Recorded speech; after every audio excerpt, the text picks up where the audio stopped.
Mayam butaram no chari ngasi angi recipe se chicken sandwich ni homemade ni yam so hauba aduga healthy si oi bangang na su yam pamba si try topiu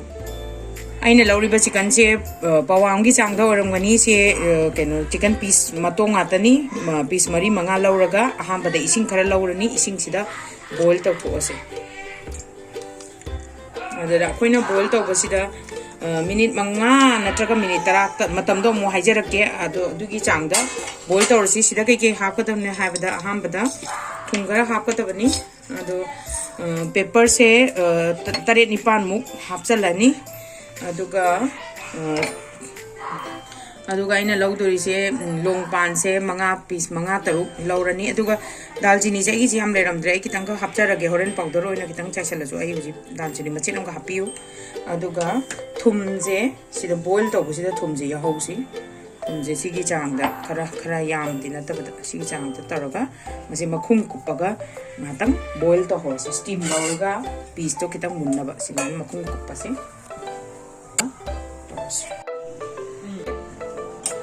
kara manung jangna ba khapet kokiyo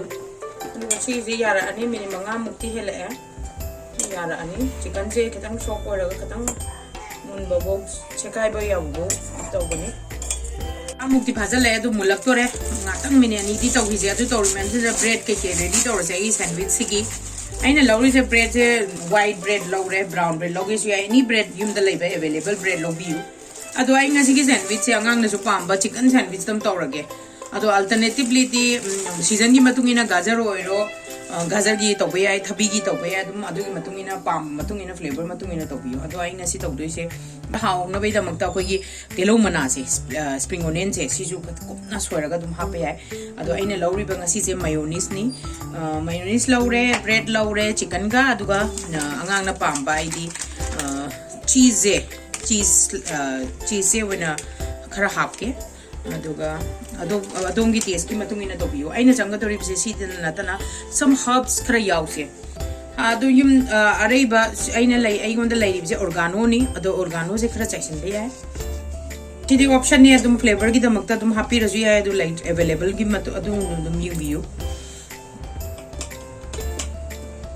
pepper yam dilaur tangka pepper khara ma hape aduga thumje yam di hapagum si kitanga ka hapani mayonnaise da aduga sigi mayonnaise aina pesa dum semdo asi aduga ina happy pa pot sei paper do dum yum da lejaba kaino na dum ta su aina powder happy wani aduga optional ni nga sai gi aina organo ba hai adu yaudro su dum hawani adu chicken dong yeng asi main tawrage bai gi chicken do okay ini mahi su prakang sala adu di si yarni sigi stage da minute tara manga mu phare sigi stage da muthat la si chicken che aduga si loktho asi aduga chicken do sem asi akoi nu di lok do jing sa gi maru marang mayam di kem season na ro do bodi only chicken part to dam lokto da bu abu di dum sari khare idhar kan to boya do ei di dum ko oge sigi sang sida koina pambat sai tu matungina dum lokthok piro ai kut na dum tau jare so aina tawri se si se chicken piece se koina pambai matungina sumaina piece dum maina talasi duga oi cheese ju package tagi lokto ora se ai sem ding ai da ai chicken je sumaina sem ba loire marum te hande aina maru yauri sin je lokto asi ahmada aina tawa laure ngasai gi mixture aina logi ba stegi bowl dei do siloi hapchale adu loira kanda chicken siga mix tawrasi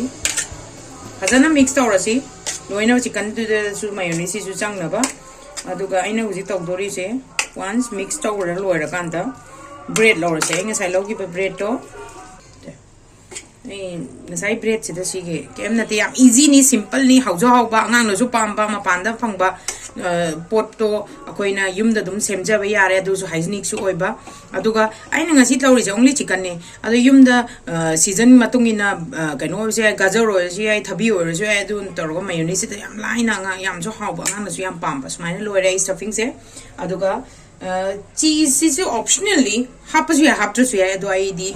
ngasi ai cheese hapage angang na su khara pamba ni na aduga smaina loire ado ai kembo keno tawroi mathakta topping thau kitang taigera tu natra butter taigera bread se tawa si de sare tawa se sar kan si to sumaina oina tawrani si simple way da ida koina kitang ka butter khara lairaga butter khara lauraga adum tension se ghee or su option adagi thau yum da refine or su ai kitang achaba thau or su ai kitang ka sida flavor pina ba dagi plus napsan dana ba ko similarly sumaina turn tawrasi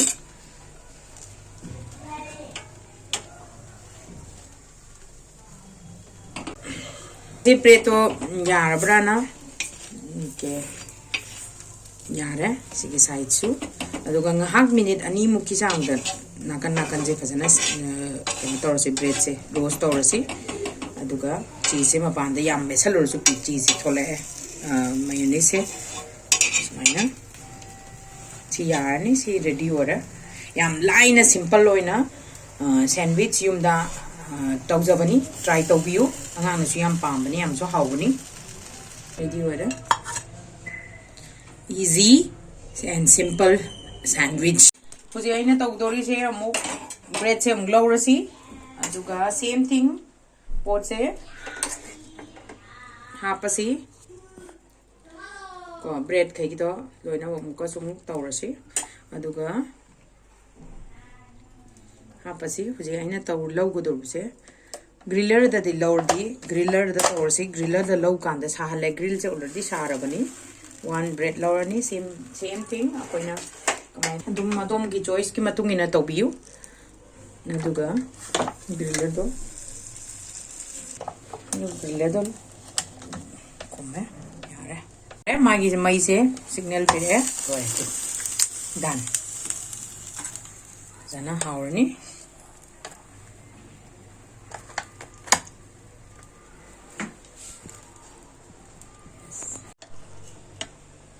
ai se ready ora ai nga gi tawa da tawba sandwich tu ni ready garam oiring ai ta chahor dam saring ai ta chi sina grill wala du ni ko grill tawba si su yenga se kamai tawge ba tu haurni aduga ai na nga si tawriba sandwich se amana tawa da amana griller da adom na convenient oiba matungina adum tawbiu ready oye